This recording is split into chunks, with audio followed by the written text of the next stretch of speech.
আজ থেকে প্রায় 100 বছর আগেকার কথা। পৌষ মাসের লম্বা রাত আর কাটতেই চায় না। উমাপ্রসাদের ঘুম ভেঙে গেল। লেপের ভেতর হাত বাড়িয়ে খুঁজে দেখল স্ত্রী নেই। বিছানা হাতড়ে দেখল এক পাশে গুটিসুটি হয়ে ঘুমোচ্ছে। সরে গিয়ে সন্তর্পণে তার গায়ে লেপটা চাপিয়ে দিল। পাশে আরেক পায়ের দিকে হাত দিয়ে দেখল কোথাও ফাঁক রয়েছে কিনা। উমাপ্রসাদের বয়স বছর 20। সম্প্রতি সংস্কৃত ছেড়ে শখ করে পার্সি ভাষা শিখতে আরম্ভ করেছে। তার মা নেই। বাবা পরম পণ্ডিত, ধার্মিক, নিষ্ঠাবান শক্তি উপাসক। তিনি গ্রামের জমিদার। অনেকের বিশ্বাস উমাপ্রসাদের বাবা কালীকিঙ্কর রায় একজন প্রকৃত সিদ্ধ পুরুষ, আদ্যাশক্তির অনুগৃহীত। গ্রামের আবাল বৃদ্ধ তাকে দেবতার মতো শ্রদ্ধা করে। এদিকে উমাপ্রসাদ তার জীবনে সম্প্রতি নতুন প্রেমের মাদকতা অনুভব করতে আরম্ভ করেছে। তার বিয়ে হয়ে গিয়েছে আজ প্রায় 5-6 বছর, কিন্তু স্ত্রীর সঙ্গে ঘনিষ্ঠতার সূত্রপাত এই নতুন। তার স্ত্রীর নাম দয়াময়ী। দয়াময়ীর গায়ে লেপ দিয়ে উমাপ্রসাদ তার গালে একটা হাত রাখল। দেখল সে জায়গাটা ঠান্ডা হয়ে গিয়েছে। ধীরে ধীরে সে তার স্ত্রীর মুখচুম্বন করল। আমাদের এবারের নিবেদন প্রভাত কুমার মুখোপাধ্যায়ের গল্প দেবী। গল্প পাঠে সৌমিক মৈত্র, দয়াময়ীর চরিত্রে জয়তী চক্রবর্তী। গল্পের অডিও রূপান্তর এবং সমগ্র পরিচালনায় সৌভিক সাহা। শুরু হচ্ছে দেবী।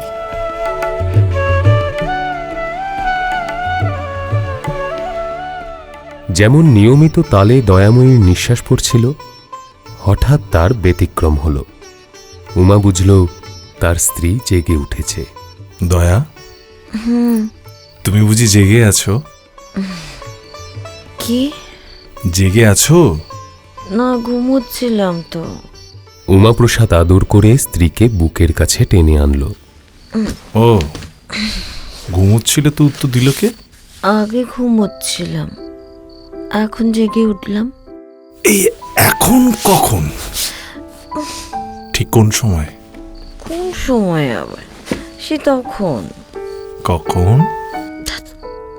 আমি জানি না, যাও। বলে উমার বাহুপাশ থেকে মুক্ত হবার বৃথা চেষ্টা করল। ছাড়ো। ঠিক কখন জেগেছে দয়া কিছুতেই বলবে না, আর তার স্বামীও কিছুতেই ছাড়বে না। ছাড়ো না। কিছুক্ষণ মান অভিমানের পর দয়ার পরাজয় হল। সেই যখন তুমি, সেই যখন সেই আমি কি করলাম? সেই তুমি যখন আমার চুমু খেলে। মা গো মা, সব জানো, তাও যতটা। রাত তখনও 1 প্রহরের বেশি বাকি। বলছি দুজনের কথা আরম্ভ হলো। বেশিরভাগ কথারই না আছে মাথা, না আছে মুন্ডু। আরে শোনো না কথা। কি? আরে আমি একটা জিনিস ভেবেছি, শুনবে? দয়া, কি? শোনো না। সেটা বলবো বলেই তো তোমাকে রাত্রেবেলা উঠালাম। তোমার যত আজে বাজে কথা। তুমি আমার কথা কিছুতেই শোনো না, একটু বিশ্বাস। বলো বলো। 100 বছরেরও আগে আমাদের প্রপিতামহদের তরুণ বয়সী বাবা মায়েরা এমনই অসার, অপদার্থ এবং আমাদেরই মতো এমন চঞ্চলমতি ছিলেন। অত বড় শাক্ত পরিবারের সন্তান হয়েও উমাপ্রসাদ এতদিনে একদিনও তার স্ত্রীর কাছে মুদ্রা প্রকরণ বা মাতৃকন্যাসের কোনো প্রসঙ্গ তোলেনি। নানা কথার পর উমাপ্রসাদ বলল, দয়া, ভাবছি আমি পশ্চিমে চাকরি করতে বেরোবো। ওমা, তোমার আবার চাকরি করা কেন? কিসের দুঃখ তোমার? জমিদারের ছেলে হয়ে কেউ চাকরি করে নাকি? এখানে আমার দুঃখ আছে বই কি। কি দুঃখ? তুমি যদি আমার দুঃখ বুঝবে, হ্যাঁ, তাহলে আর দুঃখ কিসের? শুনে দয়া ভারী অপ্রস্তুত হয়ে পড়ল। ভাবতে লাগলো কিসের দুঃখ, কিন্তু ভেবে কিছুই ঠিক করতে পারল না। এমন সময় একটা দুষ্টুমি বুদ্ধি তার মাথায় এলো। কি দুঃখ তোমার? আমি বুঝি তোমার মনের মতো নই? দয়া জানত এ কথা বললে উমাপ্রসাদকে আঘাত করা হবে। উমাপ্রসাদ প্রিয়ার মুখে অজস্র চুম্বন বর্ষণ করে এই আঘাতের সঠিক প্রতিশোধ নিল। আরে ছাড়। আমার দুঃখ তোমাকে নিয়েই বটে। সমস্ত দিন আমি তোমায় পাই না, শুধু রাত্রিটুকুতে আমার স্বাদ মেটে না। বিদেশে চাকরি করতে যাব, সেখানে তোমায় নিয়ে যাব। কেমন দুজনে একলা থাকবো, সারা দিন সারা রাত। চাকরি করবে তো সারাদিন, আমাকে নিয়ে থাকবে কেমন করে? আমাকে তো একলা ফেলে কাছেরই চলে যাবে। আরে বাবা, কাছারি গিয়ে খুব শিগগিরই ফিরে আসবো। তাই? দয়া ভেবে দেখল তা হতে পারে বটে, কিন্তু বাধা বিপত্তি যে অনেক। আচ্ছা, তুমি তো না হয় আমাকে বিদেশে নিয়ে যাবে, কিন্তু সবাই যেতে দেবে কেন? এখান থেকে কি নিয়ে যাব? তাহলে যখন শুনবো তুমি বাপের বাড়ি রয়েছ, তখন চুপি চুপি এসে তোমায় সঙ্গে করে নিয়ে যাব। ও বাবা, ভারী বুদ্ধি দেখছি যে তোমার। আচ্ছা, কতদিন আমরা থাকবো সেখানে? অনেক বছর থাকবো। আচ্ছা, খোকাকে ফেলে কি অনেক বছর আমি বিদেশে থাকতে পারবো? উমাপ্রসাদ স্ত্রীর গালে গাল রেখে কানের কাছে বলল, ততদিনে তোমারও একটি খোকা হবে। কথাটা শুনে দয়ার ঠোঁটের প্রান্ত থেকে কান পর্যন্ত লজ্জায় লাল হয়ে উঠল, কিন্তু অন্ধকারে কেউ তা দেখতে পেল না। দয়া যে খোকার কথা বলছিল, সে উমাপ্রসাদের বড় ভাই তারাপ্রসাদের একমাত্র সন্তান। তার আগে উমাপ্রসাদই এই বাড়ির শেষ খোকা। এই পরিবারে খোকার সিংহাসন বহুকাল শূন্য ছিল, তাই খোকার বড় আদর। বাড়ি শুদ্ধ সকলের চোখের মণি। খোকার মা হরসুন্দরী, তার তো গর্বে মাটিতে পাই পড়ে না। দয়া হঠাৎ বলল, আজ এখনো খোকা এলো না কেন? ভোররাত্রে খোকা রোজ কাকিমার কাছে আসত। এ তার নিত্য নৈমিত্তিক অভ্যাস। যদিও বাড়িতে দাসদাসীর অভাব নেই, তাও বাড়ির কাজ বেশিরভাগই দয়া নিজের হাতেই করত। বিশেষ করে তার শ্বশুরের পূজান্নিক সম্পর্কীয় যা কিছু কাজ, তাতে দয়া ছাড়া অন্য কারও হাত দেওয়ার অধিকার পর্যন্ত ছিল না।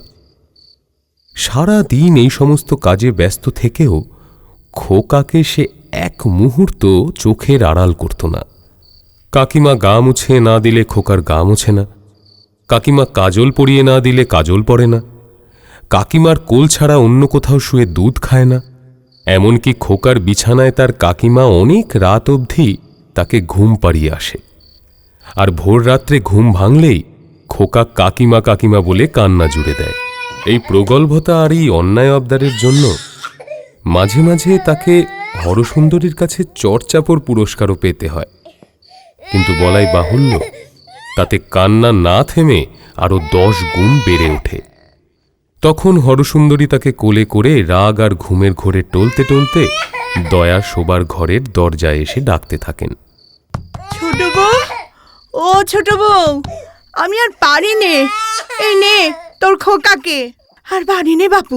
এই বলে দরজা খুলবার অপেক্ষা না রেখেই খোকাকে মাটিতে বসিয়ে চলে যান হরসুন্দরী।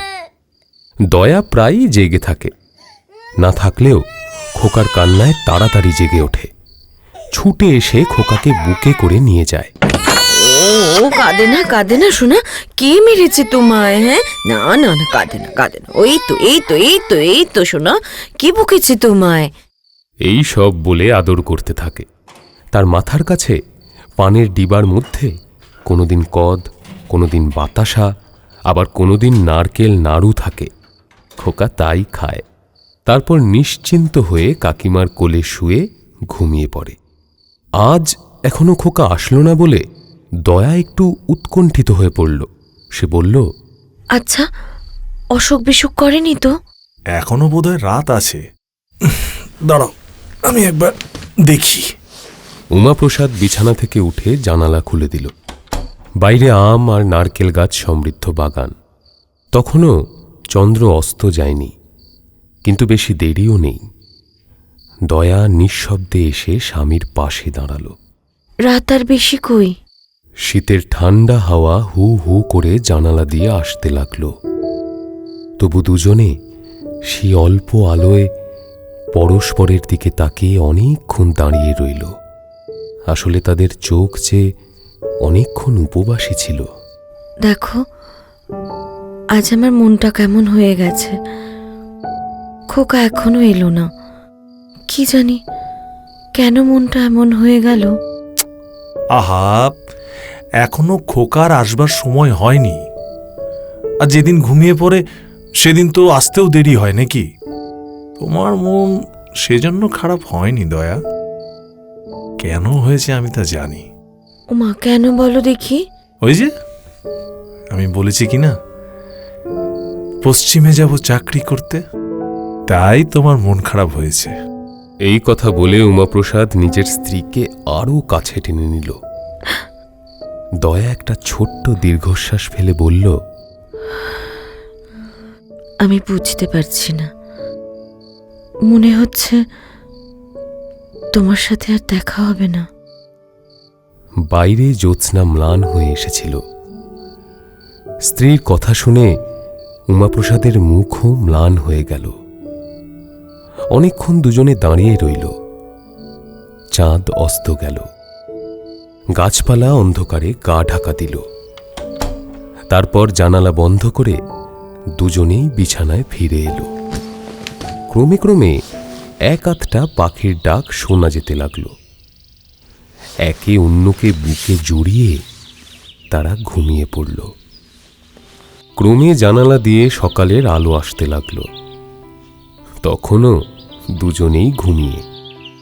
এমন সময় হঠাৎ বাইরে থেকে উমাপ্রসাদের বাবা ডাকলেন, উমা, উমা। বাবা ডাকছেন? আর কি হলো? প্রথমে ঘুম ভাঙল দয়ার। সে গা ঠেলে স্বামীকে জাগিয়ে দিল। অন্যদিকে কালীকিঙ্কর আবার ডাকলেন, উমা, উমা। কালীকিঙ্করের গলার স্বর কাঁপছে, যেন অন্যরকম কণ্ঠ। এই যে তারই কণ্ঠস্বর, তা যেন অনেক কষ্ট করে বুঝতে হয়। এত ভোরে তো বাবা কখনো ডাকেন না, আর তার গলার আওয়াজই বা এমন হলো কেন? তবে কি সত্যি সত্যি খোকার কোনো অসুখ করেছে? উমাপ্রসাদ তাড়াতাড়ি উঠে দরজা খুলে দিল।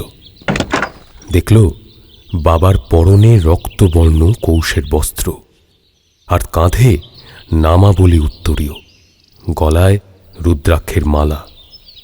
এ কি, এত ভোরে তার পুজোর বেশ কেন? অন্যদিন তো গঙ্গা স্নান করে এসে তারপর তিনি পুজোর বেশ পড়েন। মুহূর্তের মধ্যে এইসব চিন্তা উমাপ্রসাদের মাথায় আসতে লাগল। দরজা খুলতেই কালীকিঙ্কর জিজ্ঞেস করলেন, বাবা, ছোট বৌমা কোথায়? বাবা কোথায় ছোট বৌমা? ছোট বৌমা। তার গলা আগের মতোই কাঁপছে। উমাপ্রসাদ ঘরের চারিদিকে দেখল। দয়া বিছানা ছেড়ে উঠে একটু দূরে জড়সড় হয়ে দাঁড়িয়েছিল। কালীকিঙ্করও সেই দিকে তাকালেন, আর দয়াকে দেখা মাত্র কালীকিঙ্কর তার কাছে এসে মাটিতে শুয়ে পড়ে সাষ্টাঙ্গে প্রণাম করলেন। মা গো! বাবা, বাবা। উমাপ্রসাদ এতই অবাক হয়ে গেল যে কোনো কথাই বলতে পারল না। দয়াময়ীও তার শ্বশুরের এমন আশ্চর্য ব্যবহার দেখে নিষ্পন্দ হয়ে দাঁড়িয়ে রইল। প্রণামের শেষে কালীকিঙ্কর বললেন, মা, মা, আমার জন্ম সার্থক হলো। বাবা, কিন্তু এতদিন কেন বলিসনি মা? বাবা, বাবা, একে প্রণাম করো। বাবা, বাবা, আপনি কি পাগল হয়েছেন? পাগল হয়নি বাবা, এতদিন পাগল ছিলাম বটে, আজ সুস্থ হয়েছি, সেও মার কৃপায়। উমাপ্রসাদ বাবার কথার মানে কিছুই বুঝতে পারল না। বাবা বাবা, আপনি এসব কি বলছেন? দেখো উমা, আমার বড় সৌভাগ্য, যে কুলে জন্মেছি তা পবিত্র হলো। ছেলেবেলায় কালী মন্ত্রে দীক্ষিত হয়েছি। এতদিন যে সাধনা, যে আরাধনা করলাম, তা নিষ্ফল হয়নি। হ্যাঁ, মা জগন্ময়ী কৃপা করে ছোট বৌমার মূর্তিতে আমার ঘরে স্বয়ং অবতীর্ণা হয়েছেন। বাবা, গত রাতে স্বপ্নযোগে আমি এই প্রত্যাদেশ পেয়েছি বাবা। এসব আপনি কি বলছেন? আমার জীবন ধন্য হলো মা। আপনি একটু শান্ত হন বাবা। এখানে বসুন বসুন বসুন এখানটায়। দয়াময়ী ছিল মানবী, কিন্তু আজ রাতারাতি হঠাৎ দেবীত্বে অভিষিক্ত হল।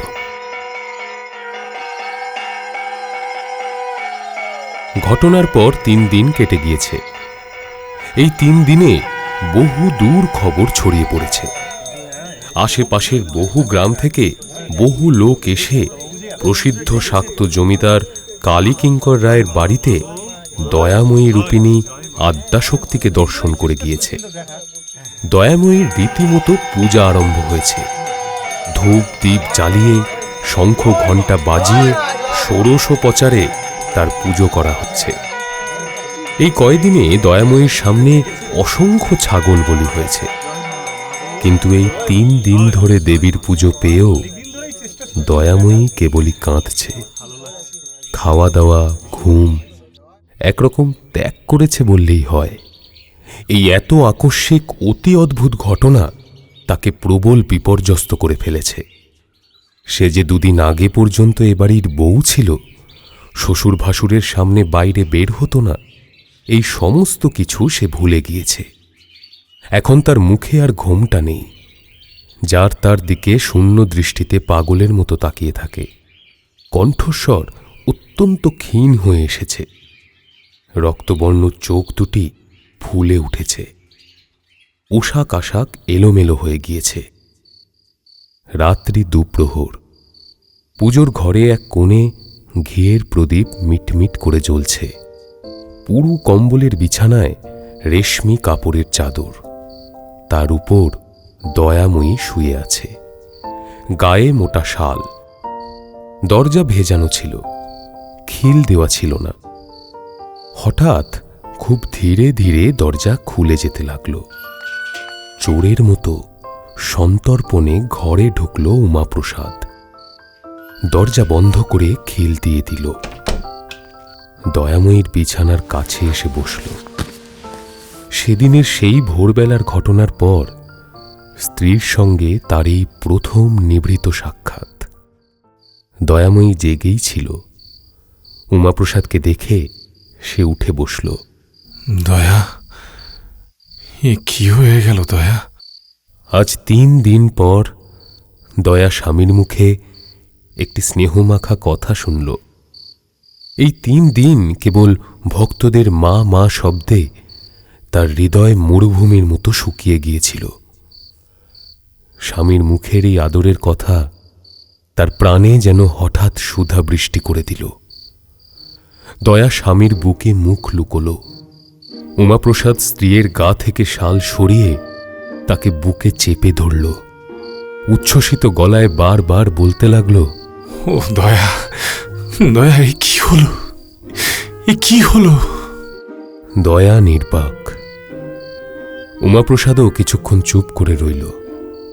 তারপর বলল, আচ্ছা দয়া, দয়া, তোমারও কি মনে হয় যে এই কথা সত্যি? তুমি তুমি আমার দয়া নও, তুমি দেবী। না, আমি তোমার স্ত্রী,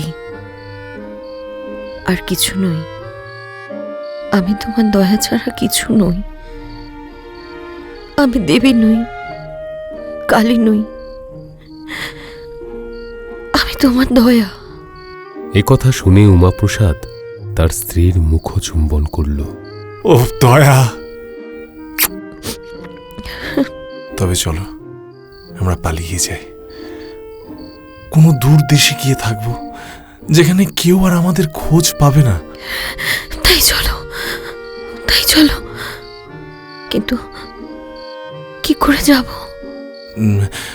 সে সমস্ত আমি ঠিক করব। হ্যাঁ, তোমাকে ওসব নিয়ে ভাবতে হবে না। আমার কিছুটা সময় লাগবে। কবে? আমি সব ব্যবস্থা করে নেব। কবে? হ্যাঁ, কবে করব।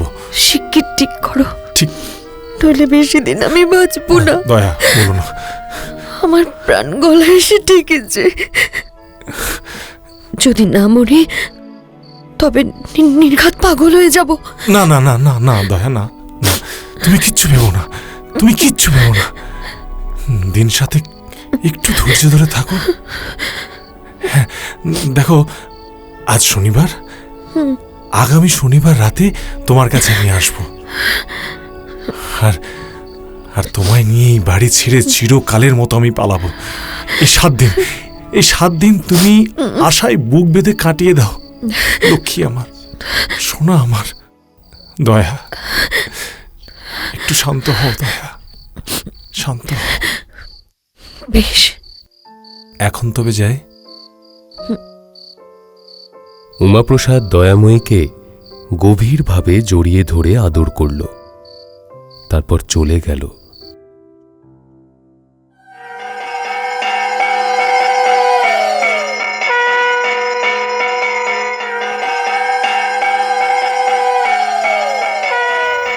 পরদিন সকালে দয়াময়ীর পুজো যখন প্রায় শেষ হয়ে এসেছে, তখন গ্রামের এক অশীতিপর বৃদ্ধ লাঠিতে ভর করে এসে হাজির হলেন।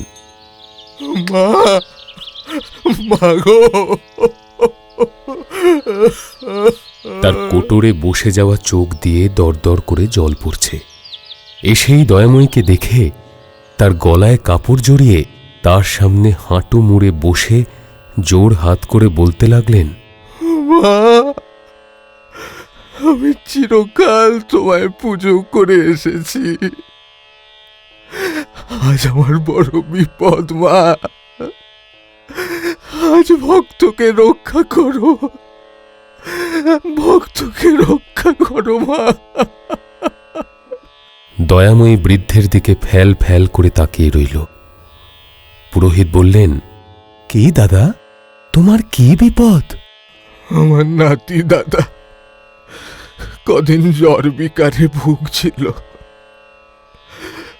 আজ সকালে কোমরের জবাব দিয়ে গেছে। সে না বাঁচলে আমার বংশ লোপ হবে দাদা। আমার আমার ভিটের সন্ধে দেওয়ার আর কেউ থাকবে না। তাই তাই মায়ের কাছে প্রাণ ভিক্ষা করতে এসেছি। রক্ষা করো মা, তুমি রক্ষা করো। মা, মা গো, বুড়োর নাতিটাকে বাঁচিয়ে দিতে হবে মা। দিবি তো মা? দে, বাঁচিয়ে দে। দাদা, দাদা, তোমার নাতিকে এনে মার পায়ের কাছে ফেলে রাখো। জমের বাবার সাধ্য হবে না এখান থেকে নিয়ে যেতে। জয় মা, জয় মা, জয় মা, রক্ষা করো মা, তোমারই ভরসা মা। এ কথা শুনে বৃদ্ধ মহা আশ্বস্ত হলেন। জয় মা, জয় মা। লাঠিতে ভর দিয়ে তিনি তাড়াতাড়ি বাড়ির দিকে ছুটলেন। কিছুক্ষণ পরে এক বিধবা পুত্রবধূর কোলে নাতিকে সঙ্গে নিয়ে ফিরে এলেন। দয়াময়ীর পায়ের তলায় বিছানা করে মৃতপ্রায় শিশুটিকে শুইয়ে দেওয়া হলো। আর মাঝে মাঝে চরণামৃতর পাত্র থেকে কুশি করে একটুখানি চরণামৃত নিয়ে পুরোহিত তার মুখে দিতে লাগলেন। শিশুর মা বিধবা যুবতীটি দয়াময়ীর ছোটবেলার বন্ধু। তার করুণ মুখ দেখে দয়ার হৃদয় কেঁপে উঠল। শিশুটির দিকে তাকিয়ে তার চোখের জল পড়তে লাগল। একান্ত মনে সে দেবতার কাছে প্রার্থনা করতে লাগল, হে ঠাকুর, আমি দেবতা হই, কালী হই, মানুষ হই, যাই হই না কেন, এই বাচ্চাটিকে বাঁচিয়ে দাও ঠাকুর, বাঁচিয়ে দাও তুমি। রক্ষা করো মাগো, মাগো রক্ষা করো। দয়াময়ীর চোখে জল দেখে সকলে বলে উঠল, জয় মা, জয় মা।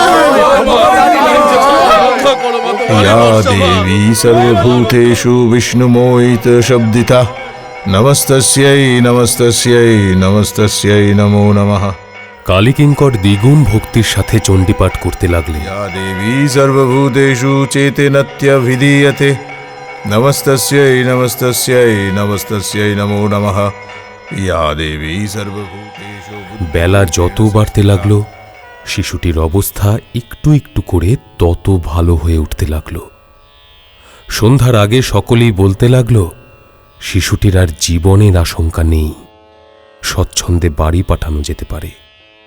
দয়াময়ীর দেবীত্ব আবিষ্কারের খবর যত না তাড়াতাড়ি চারিদিকে ছড়িয়ে পড়েছিল, তার কৃপায় মুমূর্ষু শিশুর প্রাণ বেঁচে ওঠার খবর তার চেয়েও দ্রুত প্রচারিত হয়ে গেল। পরদিন সকালেই আর একজন এসে দয়াময়ীর চরণে নিবেদন করল যে তার কন্যা আজ 3 দিন থেকে প্রসব যন্ত্রণায় অস্থির, মেয়ে হয়তো আর বাঁচবে না। কালীকিঙ্কর বললেন, তার জন্যে আর চিন্তা কি, মার চরণামৃত নিয়ে গিয়ে মেয়েকে খাইয়ে দাওগে, এখনই আরাম হবে। নাও হাত পাতো।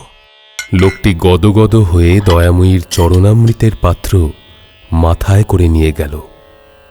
দুপুর গড়ানোর আগে খবর এলো, মেয়েটি চরণামৃত পান করার ঠিক পরেই নিরাপদে রাজপুত্রের মতো সুন্দর পুত্র সন্তান প্রসব করেছে।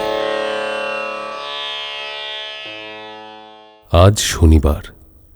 উমাপ্রসাদ স্ত্রীকে নিয়ে গোপনে পালাবে বলে ঠিক হয়ে আছে। সে সমস্ত আয়োজন করেছে, টাকা পয়সা জোগাড় করেছে। মুর্শিদাবাদ, রাজমহল কিংবা বর্ধমানের কাছাকাছি এমন কোনো প্রসিদ্ধ জায়গায় সে যাবে না, গেলে ধরা পড়ে যাবার সম্ভাবনা আছে। সে ঠিক করেছে নৌকো করে পশ্চিমে যাবে, অনেকটা দূর যেতে হবে, কিন্তু কোথায় সেটা এখনো ঠিক করে উঠতে পারেনি। হয়তো ভাগলপুর, নয়তো মুঙ্গের। সেখানে চাকরির চেষ্টা করবে। রাস্তায় খরচ করার মতো টাকা তার আছে। তাছাড়া দয়ার গায়ে যা গয়নাগাটি আছে তা বিক্রি করলে অন্তত বছর 2 দুজনের ভালো মতোই চলে যাবে। 2 বছরের মধ্যেও কি তার একটা নতুন চাকরি জুটবে না? নিশ্চয়ই জুটবে। চেষ্টার অসাধ্য কিছু আছে নাকি? এরকম নানা চিন্তায় উমাপ্রসাদ সারাটা দিন কাটিয়ে দিল। ক্রমে সন্ধ্যা হয়ে এলো। আজ সে দয়াময়ীর আরতি দেখবে। আজ পর্যন্ত একদিনও সে দেখেনি। জয় মা, জয় মা, রক্ষা করো মা, তোমারই ভরসা মা। যখন অসংখ্য ঘণ্টার ধ্বনিতে চণ্ডীমণ্ডপ প্রায় ফেটে পড়ে, পুজো আরম্ভ হয়, তখন সে রোজ বাড়ি ছেড়ে গ্রামের বাইরে পালায়। আজ দয়াময়ীর শেষ আরতি। আজ সে দেখবে আর মনে মনে হাসবে। কাল সকালে পুরোহিত ঠাকুর যখন প্রথম এসে দেখবেন যে দেবী অন্তর্ধান করেছেন, তখন তার অবস্থা কি হবে উমাপ্রসাদ মনে মনে তাই কল্পনা করেই হাসতে লাগল। রাত প্রায় 2 প্রহর। বাড়ির সকলে ঘুমিয়ে পড়েছে। উমাপ্রসাদ চোরের মতো বিছানা ছেড়ে উঠল। অন্ধকারে ধীরে ধীরে পুজোর ঘরের দিকে চলল। দরজা খুলে ভেতরে ঢুকে দেখল ঘরের কোণে সেই ঘিয়ের প্রদীপ এখনো মিটমিট করে জ্বলছে। দয়াময়ীর বিছানার কাছে গিয়ে উমাপ্রসাদ বসল। প্রথমে উমাপ্রসাদ সস্নেহে দয়াময়ীর মুখচুম্বন করল, তারপর গা ঠেলে তাকে জাগালো। দয়া, এই দয়া, দয়া। ঘুম ভাঙতে দয়াময়ী ধর্মর করে বিছানায় উঠে বসল। বাবা, এত ঘুম? না না, উঠো, চলো। আরে বাবা, ওঠো ওঠো। দয়া বিস্মিতের মতো বলল, কোথায়? কোথায়? যাওয়ার সময় তুমি জিজ্ঞেস করছো কোথায়? আরে বাবা, চলো, আজ রাতে নৌকো করে আমরা পশ্চিমে চলে যাব। হ্যাঁ, নাও নাও, চলো, ওঠো। দয়া কোনো কথাই বলল না। কিছুক্ষণ চুপ করে কি যেন চিন্তা করতে লাগলো সে। হাঁ করে দেখছো কি? ওঠো ওঠো, পথে গিয়ে এসব ভেবোক্ষণ। সব ঠিকঠাক করে রেখেছি, নাও নাও চলো। উমাপ্রসাদ স্ত্রীর হাত ধরে টান দিল, কিন্তু দয়া হঠাৎ হাত ছাড়িয়ে নিল। শোনো, তুমি আর স্ত্রীভাবে আমাকে স্পর্শ করো না। আমি যে দেবী নই, আমি যে তোমার স্ত্রী, এ কথা আমি নিশ্চিতভাবে আর বলতে পারি না। কথাটা শুনে উমাপ্রসাদ হেসে উঠল। স্ত্রীর গলা ধরে সে তাকে চুম্বন করতে যাচ্ছিল, উফ, কিন্তু দয়াময়ী হঠাৎ তার কাছ থেকে উঠে দূরে গিয়ে বসল। না না, এ কাজ করো না, হয়তো পাপ হবে, তোমার অকল্যাণ হবে। দয়া, উমাপ্রসাদের মাথায় যেন বাজ পড়ল। দয়া, তুমিও কি পাগল হলে? পাগল? তবে এত লোকের রোগ সারল কি করে? তাহলে কি দেশশুদ্ধ লোক পাগল? উমাপ্রসাদ অনেক করে বোঝালো, অনেক অনুনয় করল, অনেক কাঁদল, কিন্তু দয়াময়ীর বিশেষ ভাবান্তর লক্ষ্য করা গেল না। সে শুধু বারবার বলতে লাগল, না না না না, তোমার অকল্যাণ হবে। হয়তো হয়তো আমি তোমার স্ত্রী নই, হয়তো আমি দেবী। তুমি দেবী হলে এমন পাষাণী হতে না। এত কিছুতেও তোমার মন অচল হয়ে রইল। তুমি আমাকে বুঝতে পারছো না। উমাপ্রসাদ দয়াময়ীর বিছানা ছেড়ে উঠে কিছুক্ষণ সেই ঘরের ভেতর অস্থিরভাবে হেঁটে বেড়াতে লাগল। পরে হঠাৎ তার কাছে এসে বলল, আচ্ছা দয়া, আমার সঙ্গে তোমার বিয়ে হয়েছিল? তা হয়েছিল বই কি। তুমি যদি দেবী, তুমি যদি কালী, আমি তো তাহলে মহাদেব। নইলে তোমার সঙ্গে আমার বিয়ে হলো কি করে? দয়া এ কথার কি উত্তর দেবে? সে চুপ করে রইল। তুমি ভাবো, তুমি যদি আদ্যা শক্তি ভগবতী হও, তবে নরলোকে কার সাধ্য যে তোমাকে বিয়ে করে? আমি যে তোমাকে বিয়ে করেছি, এতদিন যে আমি তোমার স্বামীর আসনে অধিষ্ঠিত হয়ে রয়েছি, এতেই তো বোঝা যাচ্ছে যে আমিও মানুষ নই। হ্যাঁ, আমিও দেবতা, আমি তো স্বয়ং মহেশ্বর। হ্যাঁ ঠিক, তাই যদি হয়, তবে আমি তোমার স্ত্রী, দেবী হই, মানুষ হই, আমি তোমার স্ত্রী। উমাপ্রসাদ যেন হাতে স্বর্গ পেল। সে স্ত্রীকে বুকে শক্ত করে চেপে ধরল। হ্যাঁ দয়া, হ্যাঁ, উফ দয়া, চলো চলো দয়া, এবার আমরা যাই। এখানে যতদিন থাকবো ততদিন তোমার আমার বিচ্ছেদ থাকবে দয়া। তবে চলো চলো। খানিকটা হেঁটে গঙ্গার ধারে গিয়ে নৌকো চড়তে হবে, কিন্তু কিছু দূর গিয়ে দয়া হঠাৎ দাঁড়িয়ে পড়ল। আমি যাব না। এবার তার স্বর অত্যন্ত দৃঢ়। উমাপ্রসাদ আবার অনুনয়ের সাধ্য সাধনার পালা আরম্ভ করল, কিন্তু কিছুতেই কিছু লাভ হল না। না, আমি যদি দেবী হই, তুমি আমার স্বামী মহেশ্বর, তবে দুজনেই এখানে থাকি, দুজনেই পূজা গ্রহণ করি। পালাবো কেন? এতজনের ভক্তিতে আঘাত দেব কেন? না না না, আমি পালাবো না। চলো চলো, ফিরে যাই। এবার উমাপ্রসাদের বুক ভেঙে গেল।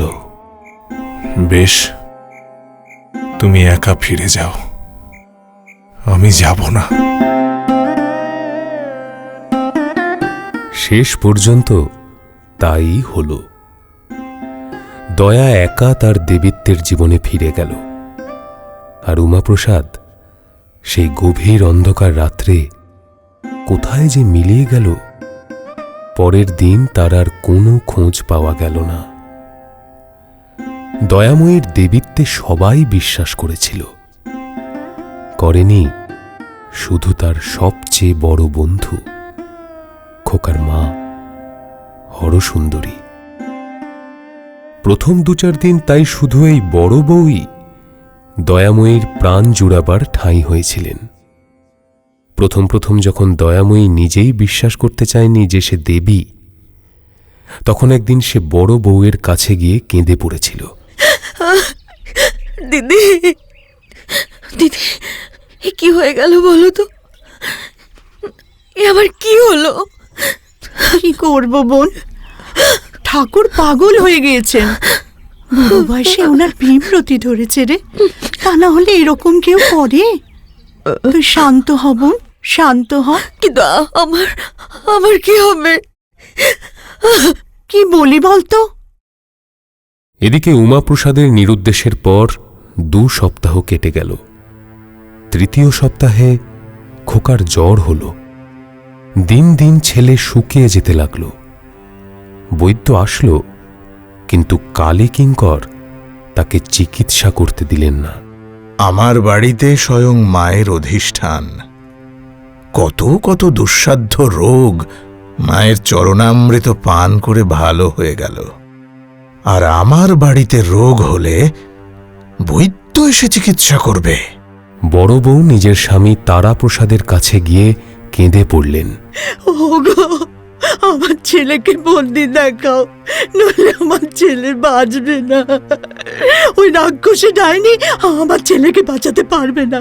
ওর কি শান্তি? হ্যাঁ বলো, ওর কি শান্তি? তারাপ্রসাদ অত্যন্ত পিতৃভক্ত। পিতার বিশ্বাস, মাতার বিধান, এই সমস্ত কিছুই তিনি বেদের মতো মান্য করেন। তিনি স্ত্রীকে বললেন, খবরদার, ও কথা বলো না, ছেলের অকল্যাণ হবে। মা যা করবেন তাই হবে। জয় মা, জয় মা, জয় মা। কিন্তু বড় বউয়ের প্রতিদিনকার কাকুতি মিনতি আর কান্নায় কর্তা একদিন গলবস্ত্র হয়ে গিয়ে দয়াকে জিজ্ঞেস করলেন, মা, বলছিলাম যে খোকার যে অসুখ হয়েছে, তাতে কি বৈদ্য দেখাবার কোনো প্রয়োজন আছে মা? না, আমি ওকে ভালো করে দেব। কালী কিঙ্কর নিশ্চিন্ত হলেন, তারাপ্রসাদও নিশ্চিন্ত হলেন। খোকার মা একদিন একটি বিশ্বস্ত ঝিকে কবিরাজের কাছে পাঠিয়ে দিলেন। রোগের সমস্ত বিবরণ বলে দিয়ে জানালেন ওষুধ চাই। কবিরাজ মশাই এ প্রস্তাব শুনে দাঁত দিয়ে জিভ কেটে বললেন, না না না না না, মা ঠাকরুনকে বলিস, যখন স্বয়ং শক্তি বলেছেন তিনি খোকাকে আরোগ্য করে দেবেন, তখন আমি ওষুধের ব্যবস্থা করে অপরাধী হতে পারবো না। জয় মা, জয় মা। যার সঙ্গে দেখা হয় খোকার মা তাকেই কেঁদে বলেন, ওগো ওগো, শুনছো? কিছু ওষুধ বলে দাও না গো, হ্যাঁ কিছু ওষুধ বলে দাও না। আমার ছেলেটা যে বাঁচবে না, নইলে আমার ছেলেটা যে বাঁচবে না। দাও দাও, কিছু ওষুধ বলে দাও না, দাও না, দাও না গো, তোমরা কেউ আমার ছেলেটার ওষুধ বলে দাও না, দাও না গো, দাও না। এদিকে খোকার অসুখ ক্রমেই বেড়ে উঠল। দয়া বলল, দাও, খোকাকে আমার কোলে দাও, নিয়ে এসো। খোকাকে কোলে নিয়ে দয়া সমস্ত দিন চুপ করে বসে রইল। আজ খোকা খানিকটা ভালো রইল, কিন্তু রাত্রে আবার তার অসুখ বেড়ে গেল। দয়াময়ী একান্ত মনে, একান্ত প্রাণে কত করে খোকাকে আশীর্বাদ করতে লাগল। খোকার গায়ে বারবার করে হাত বুলিয়ে দিতে লাগল, কিন্তু খোকা কিছুতেই বাঁচল না। যখন বাড়িতে ছড়িয়ে পড়ল, তখন তারাপ্রসাদ অধীর হয়ে ছুটে এলো। তারাপ্রসাদ বলল, রাক্ষসী, রাক্ষসী, তুই আমার খোকাকে নিলি, কিছুতেই মায়া ত্যাগ করতে পারলি নে, রাক্ষসী তুই। খোকার মা হরসুন্দরী প্রথমে শোকে বিহ্বল হয়ে পড়লেন। পরে যখন একটু সুস্থ হলেন, তখন দয়াময়ীকে যা মুখে এলো তাই বলে গালি দিতে লাগলেন। রাক্ষসী, ডাইনি, ও দেবী কোথায়? হ্যাঁ, ও দেবী কোথায়? ও তো ডাইনি। দেবী কখনো ছেলে খায়? হ্যাঁ, দেবী কখনো ছেলে খায়? রাক্ষসী, ডাইনি। কালী কিঙ্কর ছলছল চোখে দয়ার দিকে তাকিয়ে বললেন, মা, মা খোকাকে ফিরিয়ে দে। এখনো তো দেহ নষ্ট হয়নি। ফিরিয়ে দে মা, ফিরিয়ে দে। এবার দয়াময়ী ঝরঝর করে কাঁদতে লাগল। মনে মনে যমরাজকে উদ্দেশ্য করে আজ্ঞা করল, এক্ষুনি এক্ষুনি খোকার আত্মা ওর শরীরে ফিরিয়ে দাও, এক্ষুনি দাও, দাও, ফিরিয়ে দাও। তাতেও যখন কাজ হলো না, তখন মিনতি করল, দয়া করো মা, দয়া করো, ওর প্রাণ ফিরিয়ে দাও, ওর প্রাণ ফিরিয়ে দাও। আদ্যাশক্তির মিনতিতেও যখন যমরাজ খোকার প্রাণ ফিরিয়ে দিলেন না, তখন নিজের দেবীত্বে দয়ার অবিশ্বাস জন্মালো। আজ তার পূজা প্রায় বন্ধ বললেই হয়। সমস্ত দিন কেউ তার কাছে আসলো না। দয়া একা একা বসে সারা দিন চিন্তা করল। সন্ধে হল। আরতির সময় আরতি হলো যেমন তেমন করে। পরদিন সকালে কালী কিঙ্কর পুজোর ঘরে গিয়ে দেখলেন, কি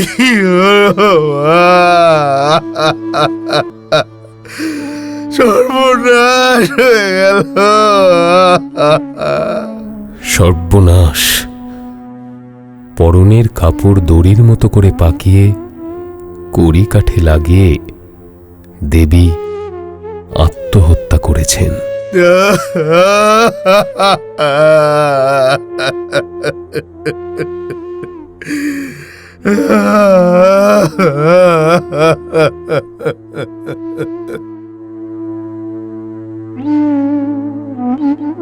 শুনলেন প্রভাত কুমার মুখোপাধ্যায়ের গল্প দেবী।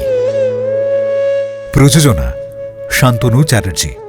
গল্প পাঠে গ্রামের বৃদ্ধ এবং তারাপ্রসাদের চরিত্রে সৌমিক মৈত্র, দয়াময়ীর চরিত্রে জয়তী চক্রবর্তী, উমাপ্রসাদ মানস মুখার্জি, গ্রামের বৃদ্ধ সায়ন্তন ঘোষ, পুরোহিত কালীকিঙ্কর, কবিরাজ দেবব্রত ব্যানার্জি, হরসুন্দরী মেরি চক্রবর্তী, শব্দগ্রহণ সুরজিৎ গাঙ্গুলি, আবহ ও শব্দ নিয়ন্ত্রণ গোপাল দাস এবং কিবোর্ডে বিভিন্ন যন্ত্রানুষঙ্গের সুর বাজিয়েছেন সুব্রত বোস।